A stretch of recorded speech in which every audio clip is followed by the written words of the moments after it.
Le 6-9. Listen anywhere. Sur France Inter. Géopolitique, bonjour Gallagher Fenwick. Bonjour. Vous revenez ce matin Gallagher sur le départ de la France du Niger. La scène qui vient de se dérouler au Niger rappelle celles qui ont eu lieu en août 2022 au Mali, puis au Burkina Faso il y a plusieurs mois. Quelques militaires français actent formellement leur départ dans une dernière cérémonie de descente de drapeau. Ils prennent ensuite la direction de la maison ou d'un pays voisin, en l'occurrence le Tchad, pour une partie des hommes et du matériel partis vendredi du Niger. Le renversement de régime dans ce pays, comme au Mali et au Burkina, amène la fin de la présence militaire française dans cette partie du Sahel, une région qui va du Sénégal au Soudan.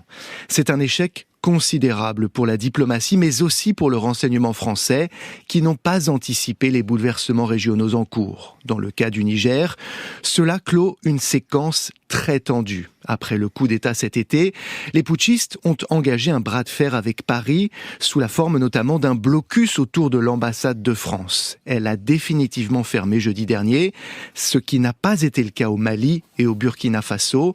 Le Niger fait donc désormais partie des rares nations au monde, avec notamment la Syrie, l'Afghanistan, le Yémen et d'autres, qui n'ont pas d'ambassade de France sur leur sol. Et derrière tout ça, Gallagher, il y a beaucoup d'histoires au singulier et avec un grand H.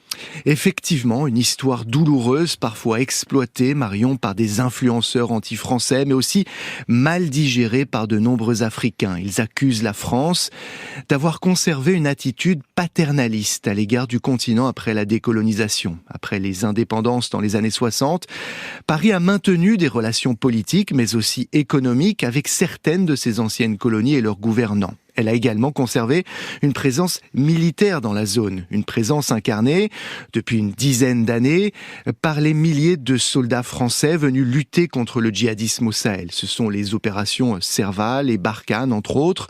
Leurs résultats mitigés ont généré des frustrations locales, mais aussi un vrai ressentiment à l'égard de ces hommes en uniforme. Ces soldats qui ont permis la libération de villes maliennes à partir de 2013 ont fini par être, au gré des années, perçus comme une force d'occupation. Et d'autres pays en profitent, Gallagher ? Oui, Marion, il y a les évidences, à commencer par la Russie. Au Niger, Moscou a rapidement reconnu la junte et proposé ses services militaires, peut-être même ceux de Wagner, dans le cadre d'un accord de défense. La Chine est aussi en embuscade. Mais il y a un cas plus gênant pour la France, c'est celui de son allié américain qui n'a pas du tout suivi la ligne de Paris sur le dossier nigérien. Washington a fait le choix de ménager la junte et n'a fait que suspendre sa coopération avec les militaires nigériens dans la lutte contre le terrorisme. En cela, les États-Unis ne se sont clairement pas privés d'ajouter leur propre clou au cercueil d'une France-Afrique qui verra peut-être d'autres pays dans la région quitter prochainement son orbite. Merci Gallagher Fenwick, c'était Géopolitique.